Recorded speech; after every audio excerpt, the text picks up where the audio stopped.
దేవుని నామానికి మహిమ కలుగును గాక. జీవన తొలి సంధ్య అనుదినమన్న అని యొక్క ఉదయకాలపు ఈ క్లుప్త వర్తమానాలకు మిమ్మల్ని ఆహ్వానిస్తూ నా హృదయపూర్వక వందనాలను తెలియపరుస్తున్నాను. ప్రభునందు మాకు అత్యంత ప్రియమైనటువంటి దేవుని పిల్లలారా ఎలా ఉన్నారండి? కుటుంబం అంతా క్షేమకరంగా ఉన్నారని, మీ యొక్క జీవనోపాధులను దేవుడు ఆశీర్వాదకరంగా నడిపిస్తున్నారని నమ్ముతూ ఉన్నాను. నిశ్చయముగా ఆయన మనల్ని ఆశీర్వదించే దేవుడు. తప్పక మన మనవలను ఆయన వినే దేవుడు. ఆ విశ్వాసంతో కొనసాగుతాం. దేవుడు మనల్ని ప్రేమించి మరొక శ్రేష్టమైన దినాన్ని మనకి అనుగ్రహించున్నారు. మరి ఉదయం ప్రార్థన చేసుకుని వాక్యం చదువుకుని మీ దినచర్యను మీరు ప్రారంభించవలసిందిగా ప్రభు పేరట మీకు మనవి చేస్తూ ఉన్నాను. ఈ ఉదయకాలపు ఈ వర్తమానాల ద్వారా మీరు ఆత్మీయంగా బలపరచబడుతున్నట్లయితే తప్పక సబ్స్క్రైబ్ చేయడం మర్చిపోవద్దు. అలాగే ఈ వర్తమానం మీ ఆత్మీయ జీవితాన్ని స్పందింపచేసినట్లయితే,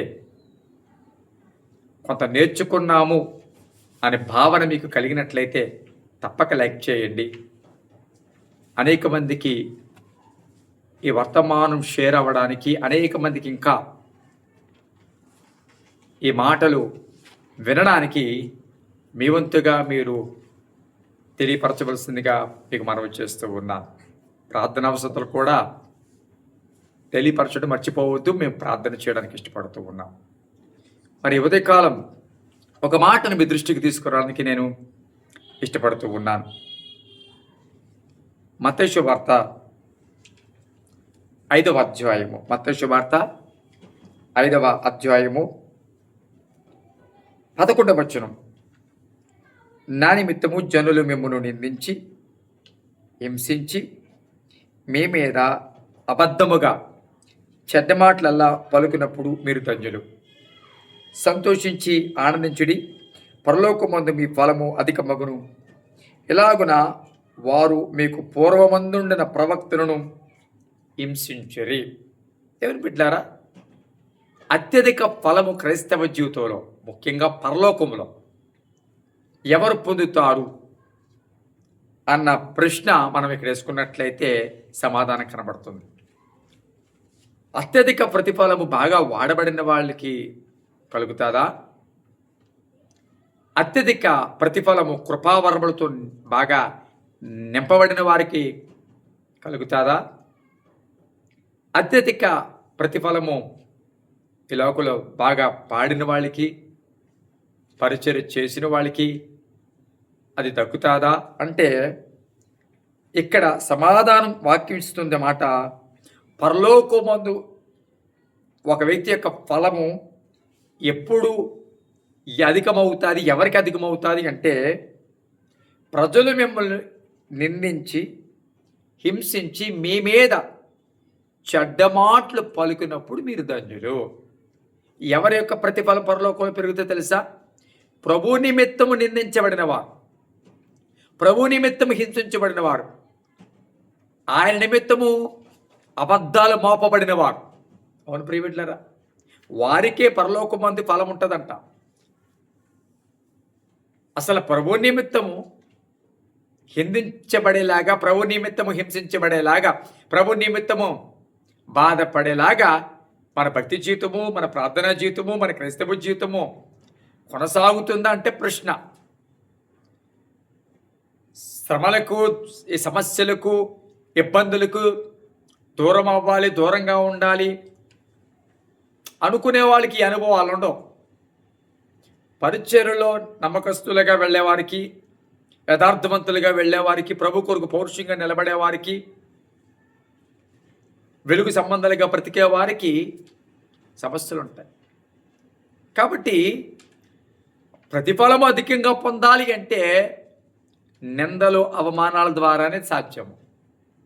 ఎవరైతే ప్రభు నిమిత్తం, మనుషుల నిమిత్తం కాదండోయ్, నీ పేరు నిమిత్తం కాదండి, ఒక సంస్థ నిమిత్తమో, ఒక వ్యక్తి నిమిత్తమో, లేకపోతే ఈ లోకంలో ఏదో ఒక పేరు తెచ్చి దాని నిమిత్తము నువ్వు హింసించబడితే కాదు, ప్రభు నిమిత్తం హింసించబడితే ఆ ప్రతిఫలం పరలోకంలో ఉంటుందంట. అటువంటిది ధన్యులు. అలాంటప్పుడు మీరు సంతోషించి ఆనందించేటట్టున్నారు. చూసారా, అలా ప్రజలు మిమ్మల్ని హింసించినప్పుడు, ఆయనని బట్టి నిందించినప్పుడు ధన్యులు మాత్రమే కదా సంతోషించి ఆనందించాలి. ఎందుకు సంతోషించాలి అంటే ఈ పరమార్థం తెలిస్తే ఆనందిస్తాం. ఏంటి తెలుసా, పరలోకంలో ప్రతిఫలం రావడానికి దేవుడు నాకు అవకాశం ఇచ్చాడు, దీని ద్వారా పరలోకంలో నా ప్రతిఫలం పెరుగుతుంది, అత్యధికమవుతుంది అని ఎరిగిన వాడు సంతోషిస్తాడు.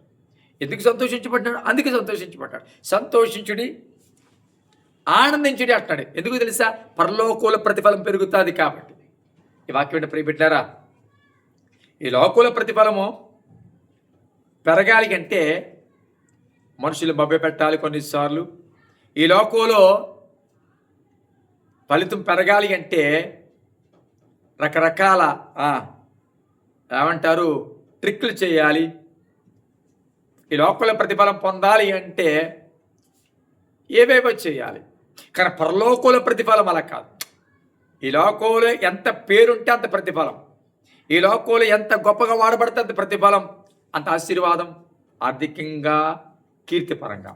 కానీ పరలోకంలో ప్రతిఫలము వీటిని బట్టి కాదు. పరలోకంలో ప్రతిఫలం ఏంటి తెలుసా, నువ్వు ఎంత నిందించబడతావో ఆయన నిమిత్తము ఈ భూమి మీద, ఎంత హింసించబడతావో ఆయన నిమిత్తం భూమి మీద, దానిని బట్టి పరలోకంలో ప్రతిఫలం ఉంటుంది. కాబట్టి పరలోకంలో ప్రతిఫలము కావాలి అని అనుకుంటే ఎటువంటివి నీ జీవితంలో అనుమతించబడినప్పుడు ప్రభు నిమిత్తము సంతోషించు, ఆనందించు. ఎందుకు తెలుసా, పరలోకంలో ప్రతిఫలం అధికమవుతుంది. ఈ లోకంలో ప్రతిఫలం నీకు కొన్నిసార్లు దొరకకపోవచ్చు, మంచిది, పర్వాలేదు. కానీ పరలోకంలో ప్రతిఫలం దొరకడానికి దేవుడు ఆయన నిమిత్తము ఇవి అనుమతించబడ్డాయంటే సంతోషించి ఆనందించు. దేవుడు గొప్ప కార్యం చేయబోతున్నాడు. ప్రార్థన చేద్దాం. పరిశుద్ధుడైన తండ్రి, నీ పరిశుద్ధ నామానికి స్తుతులు స్తోత్రములు చెల్లిస్తూ మమ్మల్ని ప్రేమించి మరుదనిమిచ్చావు. ఈ దినమును బట్టి, సమయాన్ని బట్టి స్తోత్రాలు. ఈ మాటలు వింటున్న ప్రతి ఒక్కరిని బట్టి ప్రార్థన చేస్తున్నాను.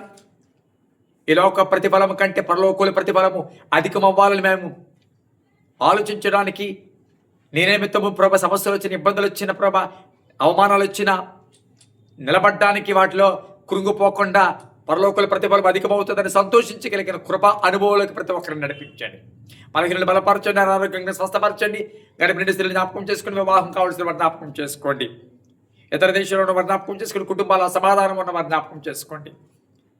ఆయా ఉద్యోగ ప్రయత్నాలు చేస్తున్న వారిని, ప్రమోషన్ల కొరకు ఎదురు చూస్తున్న వారిని, ట్రాన్స్ఫర్ కొరకు ఎదురు చూస్తున్న వారిని, ఈరోజు పుట్టినరోజు వివాహ దినాలు జరుపుకుంటున్న వారిని జ్ఞాపకం చేసుకోమని, సమస్తం చేతులకు అప్పగిస్తూ బహుగా అన్ని విధాల వారిని దీవించమని, కృపాక్షేమాలతో నింపమని యేసు నామమున అడుగుచున్నాం తండ్రి.